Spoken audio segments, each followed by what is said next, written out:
Unni Mukundan നായകനായെത്തിയ Marco. ഇതിൻ്റെ teaser പുറത്തിറങ്ങുന്ന സമയത്ത് ഇതിൻ്റെ അണിയർ പ്രവർത്തകർ ഒരു കോൺടെസ്റ്റ് വെച്ചു, മാർക്കോ ടീസർ റീക്രിയേഷൻ. ഞങ്ങളതിൽ പങ്കെടുത്തു. ഞങ്ങൾക്കത് ബിഗ് ഓപ്പർച്യൂണിറ്റി ആയിരുന്നു.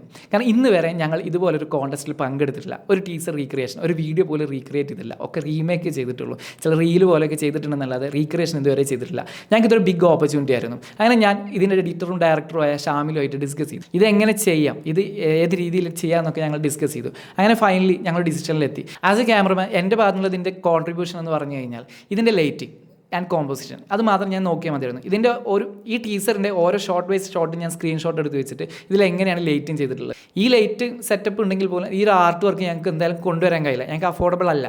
ആ രീതിയിലായിരുന്നു ഞങ്ങൾ പ്ലാൻ ചെയ്തിരുന്നത്. അപ്പോൾ എങ്ങനെ ആർട്ട് കൊണ്ടുവരാം, ആർട്ടൊക്കെ ആഫ്റ്റർ പ്രൊഡക്ഷൻ VFX ചെയ്തിട്ടാണ് കുറേ കാര്യങ്ങൾ ഞങ്ങൾ അതിനകത്ത് മാറ്റിയിട്ടുള്ളത്. മെയിൻലി ഇത് കൂടുതൽ ഹൈലൈറ്റ്, അതായത് കീ ലൈറ്റ് ഹൈലൈറ്റ് ആയിട്ട് കാണുന്ന രീതിയിലായിരുന്നു ടോട്ടലി ഈ വിഷ്വൽ പോയിരുന്നത്. കാരണം സിംഗിൾ ലൈറ്റിലൊക്കെ ആയിരുന്നു ഒരുപാട് വിഷ്വൽ പോയിരുന്നത്. പിന്നെ പ്രാക്ടിക്കൽ ലൈറ്റ് ഉണ്ടാവും, വിഷ്വലിൽ കുറച്ച് പ്രാക്ടിക്കൽ ലൈറ്റ്സ് ഉണ്ടാവും. ആ ലൈറ്റിൻ്റെ ഭാഗത്ത് ഞങ്ങളൊരു LCO അല്ലെങ്കിൽ ചെറിയ 60 ക്യൂബ് പോലുള്ള ചെറിയ ലൈറ്റുകളുടെ ഒക്കെ ഒരു പ്രസൻസ് കൊടുക്കും. കാരണം ഈ ഒരു ആംബിയൻസിൽ, കാരണം ഇവരുടെ ടീസർ ഞങ്ങളുടെ കയ്യിലുണ്ട്. അപ്പോൾ ഈ ഒരു ആംബിയൻസിൽ ഓരോ സീനിലും എങ്ങനെയാണ് ലൈറ്റിംഗ് ചെയ്തിട്ടുള്ളതെന്ന് നോക്കിയിട്ട് ആ ലൈറ്റ് സെറ്റപ്പിനനുസരിച്ച് ഞങ്ങൾ ലൈറ്റ് ചെയ്തു. പിന്നെ ഇതിൻ്റെ ഓരോ ഷോട്ടിലും ഓരോ ക്യാരക്ടറിനും കൊടുത്തിരിക്കുന്ന ലെൻസ്, അതിന് കോമ്പോസിഷൻ അതേതായിരുന്നു, അതെങ്ങനെയായിരുന്നു എന്നുള്ളതൊക്കെ ചെക്ക് ചെയ്യായിരുന്നു പിന്നീട് ചെയ്തിരുന്നത്. അങ്ങനെ ഞങ്ങൾ ഈ ടീസർ പുറത്തിറക്കി. Best teaser, best director, best producer, ഇതെല്ലാം ഈ ടീസറിന് കിട്ടി. ഇത് ഞങ്ങൾ എങ്ങനെയാണ് ചെയ്തത്, ഇതിനുപയോഗിച്ചിരുന്ന ക്യാമറ, ലെൻസ്, എങ്ങനെയായിരുന്നു കോമ്പോസിഷനൊക്കെ പ്ലാൻ ചെയ്തതിൻ്റെ ഒരു ഫുൾ വീഡിയോ യൂട്യൂബിൽ അപ്ലോഡ് ചെയ്തിട്ടുണ്ട്.